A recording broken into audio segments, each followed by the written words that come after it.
ఇది పూర్తిగా మీ వ్యక్తిగతానికి సంబంధించింది, రాజకీయాలకు సంబంధించింది కాదు. ఈ మధ్య వచ్చిన సినిమా యాత్రా సినిమాలో పర్టికులర్గా అక్కడ ఒక క్యారెక్టర్, ఒక మహిళ రాజశేఖర రెడ్డి గారి క్యారెక్టర్లో ఉన్న ఆయన దగ్గరికి వచ్చి సమ్ రిక్వెస్ట్ చేయటం, మగవాడి కూతుర్ని మన ఇంట్లోకి ఎట్లా రానిచ్చారని పక్కన ఉన్న ఆయన అడగటం, ఆ తర్వాత రాజశేఖర రెడ్డి క్యారెక్టర్లో ఉన్న ఆయన వచ్చిన మహిళని చాలా గౌరవంగా మాట్లాడి ఆమె చేసిన రిక్వెస్ట్ని చాలా ఇమీడియట్గా సాల్వ్ చేసే ప్రయత్నం చేయటం. ఆ క్యారెక్టర్ మిమ్మల్ని ఉద్దేశించి ఆయన అంటే పర్టికులర్గా అనసూయ చేశారు అక్కడ, మిమ్మల్ని ఉద్దేశించి అంటారు, నిజమేనండి అది?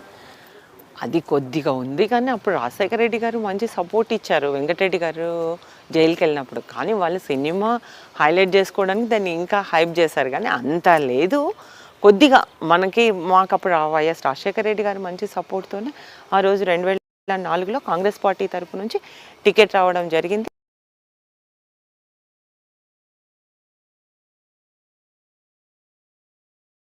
అప్పుడు గెలవడం జరిగింది.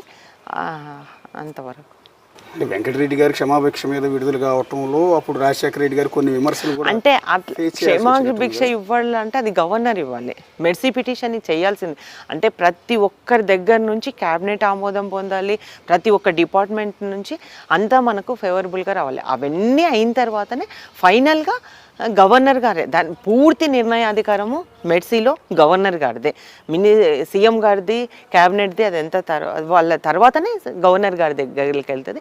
గవర్నర్ గారే పెట్టారు. అప్పుడున్న ప్రభుత్వం పట్టుబట్టి ఎలా ఇస్తారని మళ్ళీ దాన్ని రివర్స్ పంపించడం జరిగింది. కానీ దాంట్లో పూర్తి మెర్సీ పిటిషన్ ఇచ్చేదే గవర్నర్ గారు.